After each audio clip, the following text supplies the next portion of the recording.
아무래도 이 국회의원의 의정 활동에 네. 많은 내용들이 국민께 이렇게 알려지고 또 뭐 발언 하나하나가 또 언론에 의해서 국민들한테 다 노출되고 이런 게 이제 SNS 영향도 있고 뭐 그런 언론들의 영향도 있고 이제 그래서 국민들이 국회의원의 활동을 상당히 과거보다는 많이 투명하게 들여다보게 됐다. 많이 알게 됐네요. 그래서 국회의원들도 많은 부분을 뭐 언행서부터 여러 가지를 이제 조심하고 또 국민 눈높이에 맞추려는 노력들이 전반적으로 강화됐다 이렇게 생각이 듭니다. 그리고 또 하나는 국회 이제 또 특권 내려놓기가 많이 있지 않습니까? 그런 점에서도 국회의 그 잘못된 관행이라든가 예를 들어서 뭐 국회의원을 하루라도 하면은 이제 65세 넘으면 연금을 월 100만 원 이상씩 이렇게 죽을 때까지 받는 그런 것도 없어졌죠. 그런 특권들이 아직은 불충분하지만 이제 많은 부분들도 또 세월이 지나면서 많이 이게 변화가 됐다. 이런 점들이 뭐 변화들이 많이 국회 내에도 있는 것 같은데 또 안 변하는 거 이런 게 참 또 문제입니다. 예를 들어서 국회 그 예산 편성 이 다루는 예산결산 특별위원회 이런 거를 예결특위를 상설화하자고 늘 얘기 나오는데 그렇죠. 이건 변함없이 상설화가 안 되고 1년에 결산할 때 한 번 또 가을 겨울에 이제 뭐 다음에 예산 심사하는 그거 또 한 뭐 한 달 정도 이렇게 이제 상설화가 안 되고 있어요. 그런 것도 그렇고 또 뭐 투명한 국회를 만들기 위해서 뭐 국회의원들이 이제 해외 뭐 시찰이나 해외 또 의정 해외 활동들을 하잖아요. 그럴 때 그것에 대한 어떤 이 투명한 활동의 뭐 원칙이라든가 또 활동 내용의 정확한 보고라든가 이런 것들이 또 많이 낮이긴 했어요. 근데 아직도 뭐 외유성 뭐 논란이 되고 그렇다시피 그런 것도 좀 아직 고쳐져야 될 부분이고 아직 안 좋은 부분이 남아 있고 또 국회 또 윤리 특위 있지 않습니까? 국회의원들의 여러 가지 그 참 뭐 막말이라든가 또 또 국회 안에서의 어떤 그 좀 좀 지나친 어떤 언행 같은 거 이제 이런 것도 또 윤리특위에서 서로 이 정쟁으로 또 다뤄져서 윤리특위의 기능이 명실상부하게 아주 유명무실하든가 이런 등등이 하여튼 잘 안 고쳐지는 그런 부분들이 아직도 많이 개혁 대상으로 남아 있다. 인사청문회 제도가 뭐 아시다시피 이번에 7명의 국회 아니 7명의 장관 또 헌법재판관 뭐 요전에 또 지났지만 대법관 임명 이런 것도 청문회 할 때 청문회에서 국민 눈높이에 맞지 않게 또 요번에 이제 이미선 헌재 재판관도 여론조사에서 보면 과반 이상이 반대하는 여론이고 또 청문회 과정에서 또 여러 가지 문제가 지적이 되고 이런 것들을 또 국회에서 또 채택 자체가 청문회 보고서 채택이 안 되고 해도 결국은 청와대에서 대통령이 임명을 한단 말입니다. 그런 것 결국 유명무실하다. 이런 것을 고치기 위해서는 유명무실하지 않게 이 청문회의 어떤 결과에 뭔가 조건을 둬야 될 것 같아요. 만약에 여야가 보고서 채택 자체가 안 될 경우는 뭐 대통령 임명을 못 한다든가 또 보고서 채택에 대해서 찬반 양론이 있는 거는 그건 대통령에게 임명권자에게 또 뭐 임명권을 준다거나 이렇게 좀 몇 가지 단계로 좀 처리 결과에 대한 이 결과가 있어야 될 것 같아요. 지금은 청문회 한다만 돼 있고 그다음에 그 임명하고 못하고 모든 조건들은 하나도 없어요. 그러니까 청문회에서 결국은 대통령의 의지만 가지고 무조건 임명할 수가 있는데 청문회 결과 여부에 관계없이 그러면 결국은 후보는 후보대로 상처만 다 있고 결국 중요한 자리에 가서 일을 봐야 되는 그러니까 아예 흠집이 많은 사람은 아예 임명을 안 해버리고 좀 더 좋은 인물 찾아서 이제 대통령 임명하는 좀 이렇게 좀 합리적으로 제도가 바뀌어야 된다. 코드 인사를 하려다 보니까 인력풀이 좁겠죠. 거기에서 하다 보면 그냥 과연 깨끗하고 능력 있는 사람 찾기가 어려우니까 그걸 넓게 해서 옛날에 김대중 대통령 시절에 그때는 그래도 좀 인재를 좀 더 지금보다 훨씬 더 넓게 구했어요. 그때 뭐 대통령 초대 비서실장 했던 김중건 씨라든가 이런 경우도 민주당이 아닌 그런 중도 내지 당시에 그 구여권 뭐 그런 쪽 사람을 또 과감하게 비서실장으로 발탁을 한다거나 뭐 이런 좀 이 또 사회 통합적인 그런 측면도 인사에 반영이 돼야 되는데 그렇게 하는 코드 인사를 하려다 보니까 이제 사람이 별로 없겠죠. 그래서 그런 거를 큰 틀에서 바꿔나가는 위정자들의 인식이 중요하지. 좀 이렇게 어떤 이렇게 도덕성 검증을 좀 이렇게 국민이 모르게 한다. 그거는 좀 아니지 않나 이렇게 생각. 뭐 전혀 없었어요. 아 그렇습니까? 그리고 이제 황교안 대표의 저는 페이스북에도 1월달에 글을 올렸는데 그 입당 무렵에 제가 입당은 우리 한국당 입장에서 환영하지만 제 개인 생각으로는 전당대회 출마는 안 했으면 좋겠다. 아 그럼 그런 페이스북에 제가 글을 올렸어요.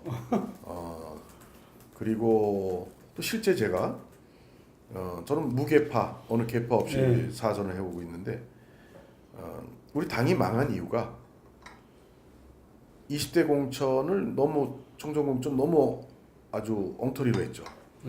진박간별사니 뭐 하면서 국민 보시기에 아주 안 좋은 모습 그런 상태에서 우리가 큰 아주 어려움을 겪었는데 저는 앞으로 그러니까 이 전당대회가 또 이렇게 계파 싸움으로 변질되고 또 그 계파 싸움의 수렁에서 못 벗어날까봐 저는 이제 황교안 당시 이제 입당 이제 하고자 할 때 제가 반대를 했죠.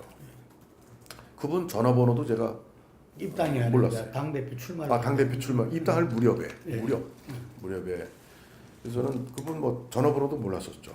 그 정도로 특별한 관계가 없었죠. 그러면은 이 인선을 할 때 전화는 걸었을 거 아닙니까? 누가? 황 대표가. 아 예.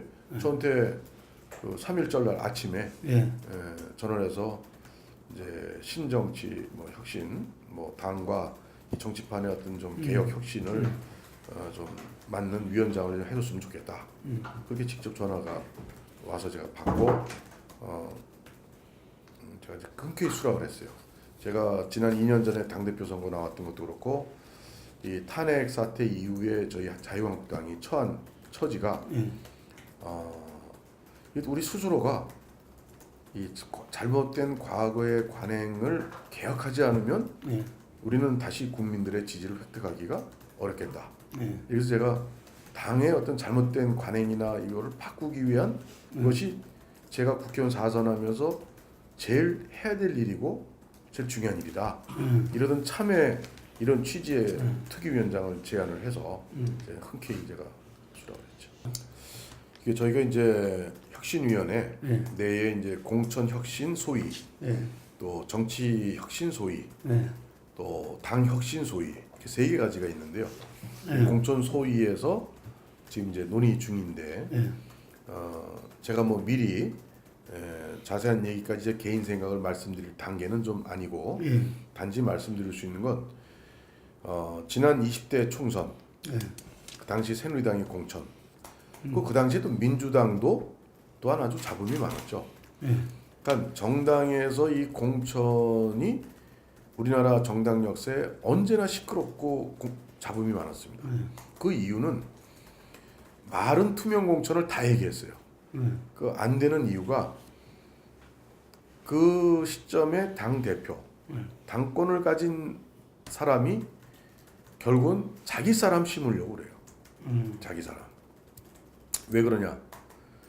당 대표 정도 하면 다음에 자기 사람 국회의원 많이 만들어 놓고 그리고 대선 나가려고 그러잖아요.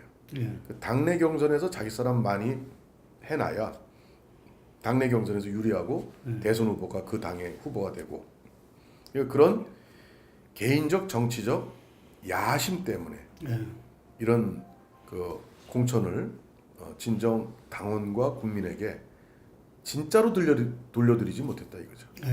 그래서 좀 이제 그러기 위해서는 투명 공정 또 우리 야당의 지금의 여러 가지 힘들고 어려운 상황에서는 또 후보의 역량과 자질이 그 선거구에서 승리해야 된다는 거죠. 이겨야 된다. 그런 세 가지 원칙입니다. 투명, 공정, 승리.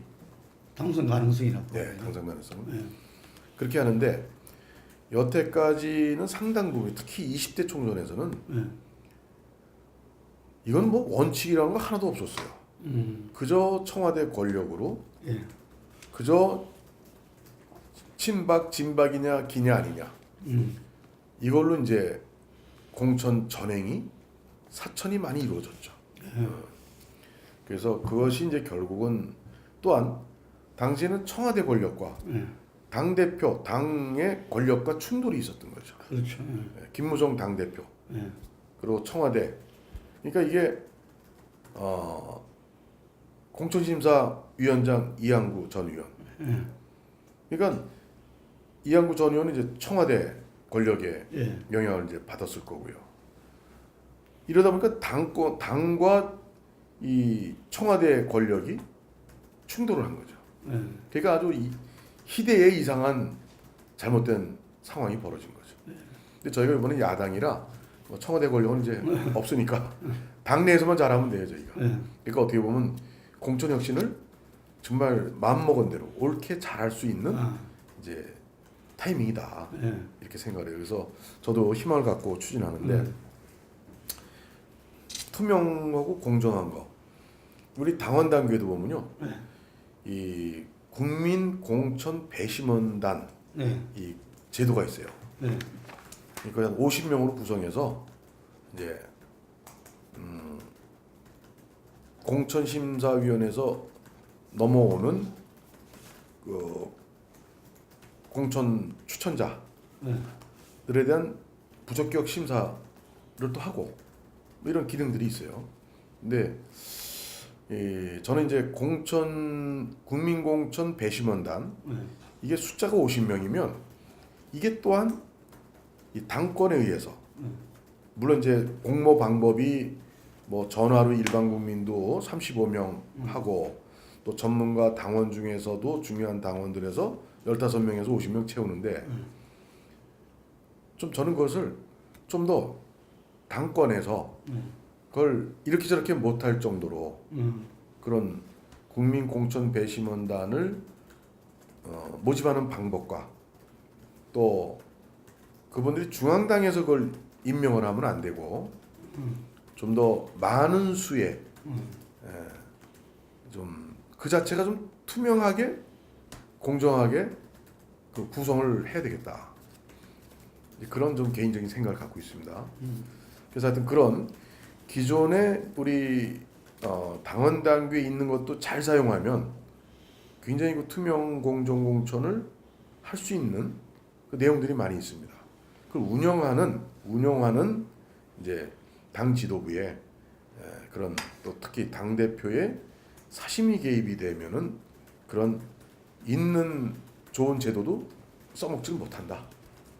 그래서 저는 그것과 아울러서 이번에 그 블록체인으로 좀 투명하고 공정한 공천을 좀 전면적으로 사용할 수는 없어요. 이게 제한적으로 좀 사용을 해서 우리 당이 좀 선진적 그런 기술을 저희가 좀 활용하는 그런 정당으로 좀 선도적으로 나가야 되겠다. 이거는 뭐 어떻게 한다는 겁니까? 그러니까 예를 들어서 이제 경선 같은 것도요. 또 평가 시스템 이런 거를 이제 블록체인으로 할 수가 있어요. 근데 이제 그것이 이제 가지는 단점도 있죠. 이제 정보가 공유가 되죠. 이렇게 투명하다는 건 그만큼 정보가 이렇게 많은 사람에게 공유되는. 그렇지만 그랬을 때 또 다른 당 지지자가 또 정보를 또 공유해서는 안 되잖아요. 이게 지난 2016년 20대 총선에서 국민공천해가지고 오픈 프라이머리로 김무성 당대표 때 저희가 당론으로 제기를 했는데 그게 같은 날에 해야만 이게 이 역선택이라든가 이런 부작용을 막을 수가 있죠. 근데 그걸 민주당에 제의를 했는데 민주당에서 이제 안 받았죠.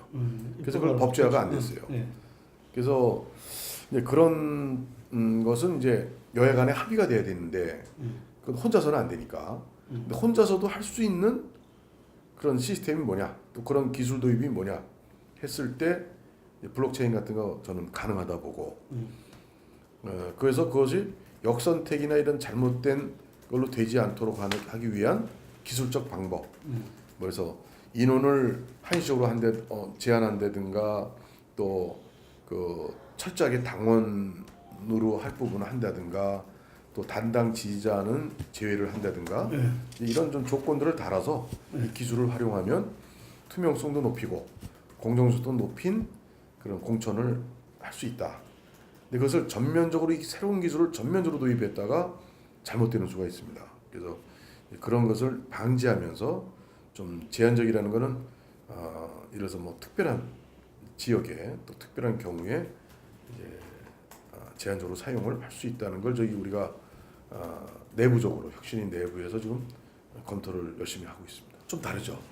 국민공천 배심원단은 이제 공천위원회에서 이제 뭐 복수로 이렇게 올라오거나 한 그 사람들을 그러니까 단수로 올라올 수도 있고 어느 지역구에 두 사람이 추천될 수도 있고 그런 경우를 이 부적격자를 골라내는 거예요. 이렇게 제한적이죠. 거기서 사람을 애당초 뽑는 게 아니고. 네. 네. 그래서 이제 그런 그 국민 공천 배심원단 제도도 좀 더 손을 좀 봐야 되지 않겠나 이렇게 생각하고 있습니다. 100% 국민에게 공천권을 돌려드린다는 거는 저는 또 단점도 있어요. 왜냐? 그 당에 적합한 그 이념과 그 당의 정체성에 맞는 그리고 그 당에서 어떤 활동을 당과 국가를 위해서 헌신해 온 사람이냐 이런 것을 평가를 할 수 있는 거는 일반 국민들로 펼쳐놔서는 잘 모를 수가 있죠, 그렇죠? 그리고 당 내에 당원들이면 당에 대한 관심이 누구보다도 또 많은 사람들이니까 또 당원들이 그 당의 공천자에 대해서 영향을 또 일반 국민들이 갖는 영향력보다는 커야죠, 사실은 비중이. 그래서 저는 그것을 좀 섞는 게 지금도 우리 뭐 그럴 때 많이 하지 않습니까? 일반 국민 여론조사 뭐 30%, 당원 뭐 70%라든가 이런 식으로 적절히 배합을 하는 게 중요하지. 일반 국민께 공천을 다 그냥 거기 투표로 한다. 또 여론조사로 무조건 한다. 그건 이제 각 당에서 나오는 후보들이 본 선거 경쟁에서 가려질 문제죠. 근데 이제 오픈 프라이머리로 해서 정당들이 다 합의를 해서 법제화 된다면 그 역선택이라든가 이런 부작용을 최대한 줄일 수 있으니까 그런 방법도 충분히 고려해 볼 만하다고 생각을 합니다. 선거 제도 지금 뭐 패스트트랙 뭐 연동형 비례대표제 이런 거는 저희 이제 활동 기간에 이미 이것은 패스트트랙을 걸더라도 뭐 민주당이나 정의당 뭐 바른미래당에서 하더라도 330일이 지나야 자동 상정이 되지 않습니까?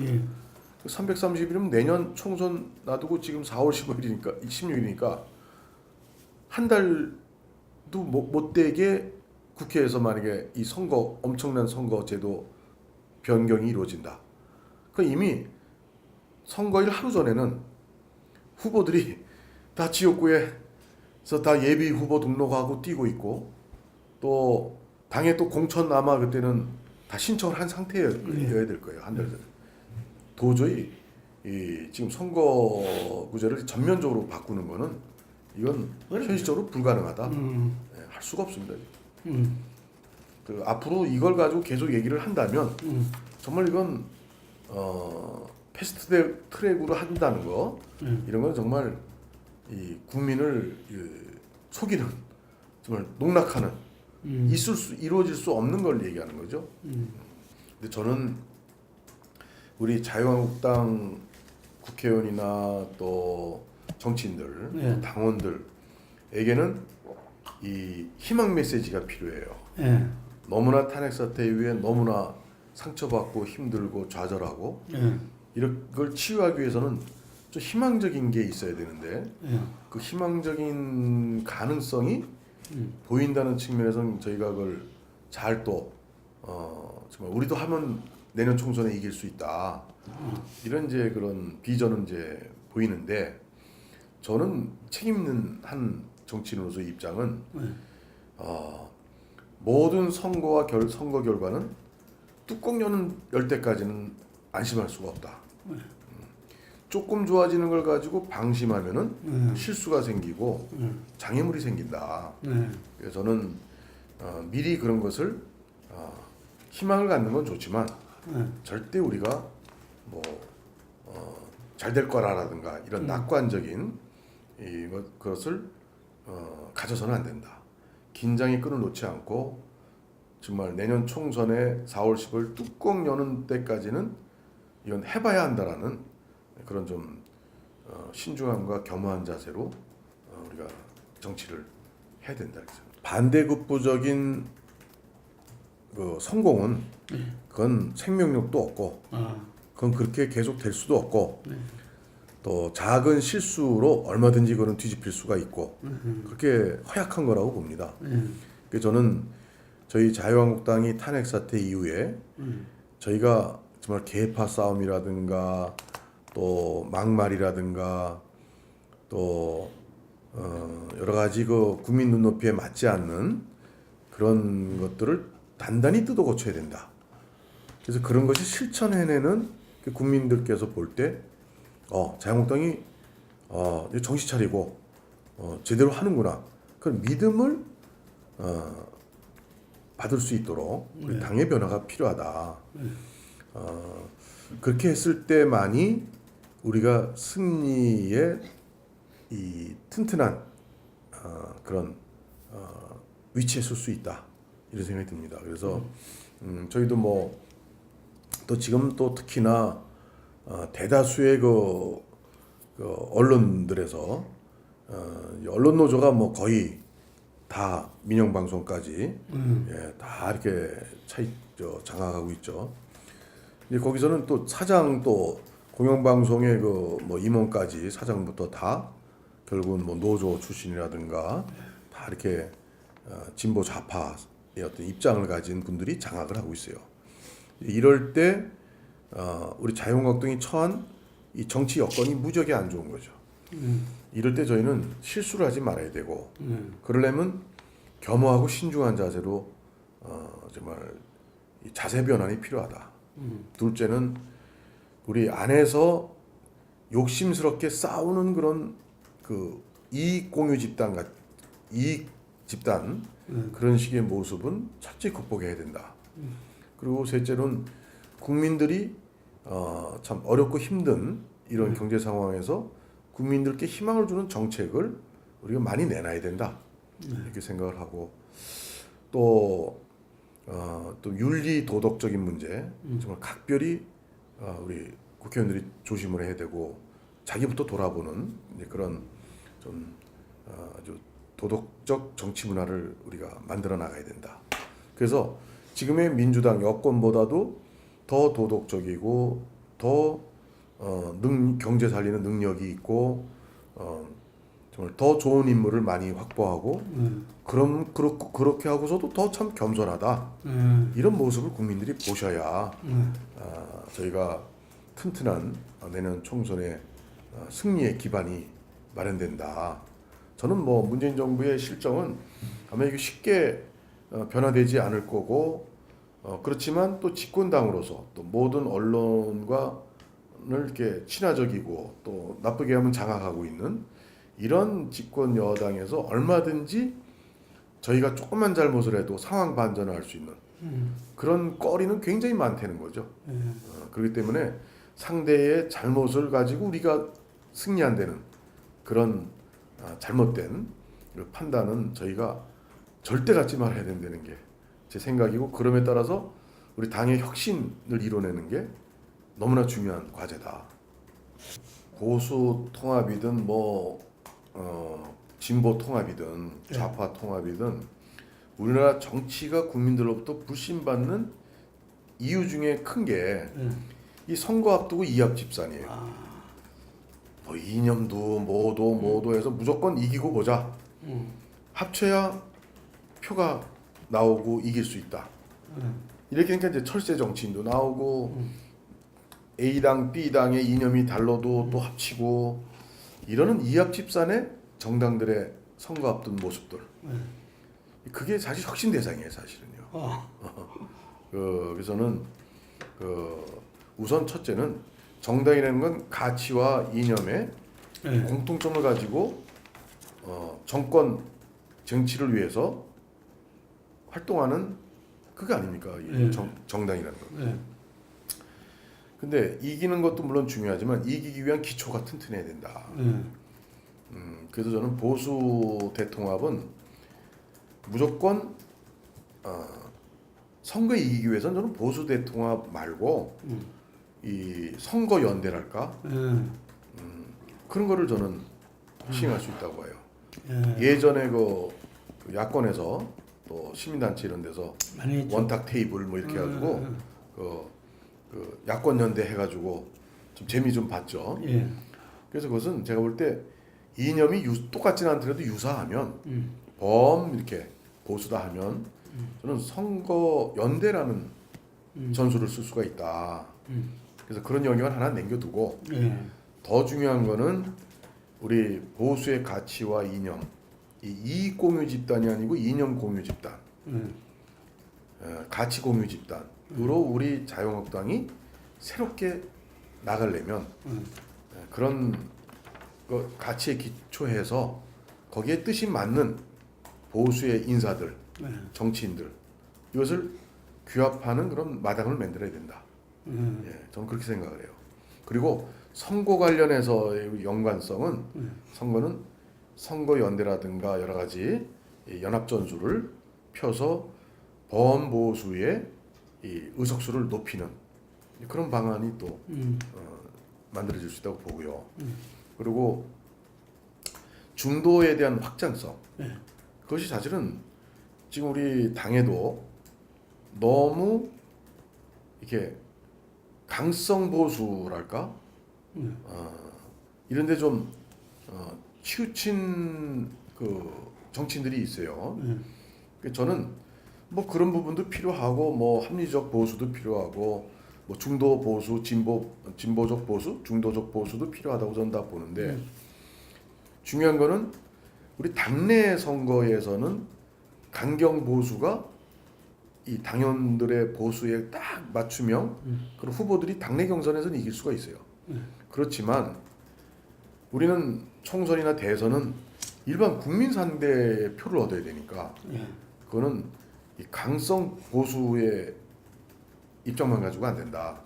그래서 저는 우리가 이제 보수를 대통합하는 그런 이념적 가치적 기준으로 해야 되지만 또 한편에서는 우리 당이 이제 중도 보수의 국민들이 받아들일 수 있고 지지할 수 있는 그런 여러 가지 경제 정책, 또 뭐 사회 정책, 또 여러 가지 교육 정책 모든 거를 우리가 그런 중도까지 겨냥한 정책 정당으로 또 나가야 된다. 그리고 또 문재인 정부의 좀 실정에 대해서는 또 이 중도층까지 끌어안는 그런 투쟁 전략 전술을 우리가 구사를 해야 된다. 그러니까 정책과 또 집권 세력과의 그 잘못된 실정에 대한 투쟁, 싸움 이런 것들을 저는 다 같이 좀 아울러서 펼칠 때 중도 보수의 마음도 우리가 지지를 받고 이 큰 국민적 선거에서 우리가 승리할 수 있다. 그래서 이 보수 대통합만이 결국 이 내년 총선에 승리하는 것은 보수 대통합만으로만 생각했다가는 잘못하면 득실이 같이 있을 수가 있어요. 그럼 득이 많으면 이길 수 있겠지만 우리 이번에 저 창원 네. 성산구 선거에서도 단순 표로 보면 이 바른미래당 또 대한애국당 그 합치면은 한 5% 정도 될 거예요. 한 3,000표 이상 될 텐데 그걸 다 우리 보수 표로 본다면 그럼 당연히 합쳤으면 이길 텐데 근데 합쳤을 때 저는 잃는 것도 많이 있다고 생각해요. 왜냐? 또한 이 합리적 보수랄까? 또 중도적 보수? 이런 분들은 또 그렇게 보수대 통합 속에서 우리를 떠나갈 수 있는 부분도 있어요. 창원에서 정의당 후보로 단일화 됐으니까 정의당 후보를 에 투표하기가 싫은 민주당 지지층도 있을 거예요. 합리적 보수주의자들도 있고 그런 사람들이 그럼 바른미래당을 찍었을 수 있는 거예요. 그러니까 또 대한애국당 지지자가 후보가 없었으면 그 표가 838표가 다 한국당 후보를에게 왔겠느냐? 아마 투표 안 하는 사람들도 있을 수 있습니다. 예, 그렇기 때문에 저희가 그 단순 산수식으로 해서 대통합을 생각해서 선거에서 이기려고 하는 방향은 일면 맞지만 또 일면 또 잃는 것도 있다고 생각합니다. 그래서 저는 통합과 아울러서 한편에서는 내년 총선을 이기기 위한 다양한 선거연대를 비롯한 다양한 전술을 구사해야 된다 이렇게 생각합니다. 그래서 저는 대단히 첫째 우려스럽다 이렇게 생각합니다. 그 왜냐하면 우리 대한민국이 취해야 될 중요한 스탠스, 가장 중요한 스탠스는 한미 공조라고 생각해요. 한미 동맹을 주축으로 해서 이 남북 문제나 우리 동아시아 문제 또 동아시아 동북아시아 다시 제일 중요한 스탠스는 한미 이 동맹을 축으로 한 남북 문제 해결이라고 봅니다. 우리가 한국만 미국과 공조를 하지 않는 한국을 생각한다면 저는 이 대한민국이 북한 문제도 제대로 국민의 뜻에 맞게 풀기가 어렵다고 보고 또한 주변 국가들 지금 문재인 정부에서 일본과의 지금 우리 관계가 아주 굉장히 악화가 되고 있지 않습니까? 또 중국과의 관계도 좋지가 않습니다. 그렇다고 해서 러시아하고 뭐 특별히 좋은 것도 아니고 이런 이 주변 이 정말 이 강국들과 의 사이에서 우리가 그런 이 미국을 축으로 한 동북아 이 강국들과의 이 참 대처를 잘 해나감으로써 남북 문제의 궁극적인 해결이 된다고 생각을 해요. 근데 지금 이제 문재인 정부의 지금 2년 동안의 이 남북 문제 또 북한 비핵화 문제를 푸는 걸 보면 왜 걱정이 되냐면 미국과의 공조가 안 되고 있어요. 미국 대통령과의 정상회담을 이번 4월 11일 날 가서 문재인 대통령께서 했지만 사실 자존심 우리 국민의 자존심도 구겨지고 있을 수 없는 정상 외교를 했다고 생각을 해요. 어떤 점인 것입니까? 이게 본론은 하나도 못 꺼냈어요. 문 대통령이 간 본론은 뭐 굿 이너프 딜인가 이것도 뭐 얘기도 못했어요. 그리고 트럼프 대통령 보세요. 아니 그 짧은 시간에 기자들이 있는 자리에서 그 뭐 골프 얘기 기자 질문 나오니까 거기에 문 대통령과 단독 회담 같이 한 2분보다도 더 많은 시간을 할애해서 설명을 장황하게 해요. 세상에 그런 정상회담이 어디 있어요? 그런 생각까지 돼요. 야 미국에서 백악관에서 이 기자에게 야 그런 식 좋다. 스포츠 질문 뭐 다 해라.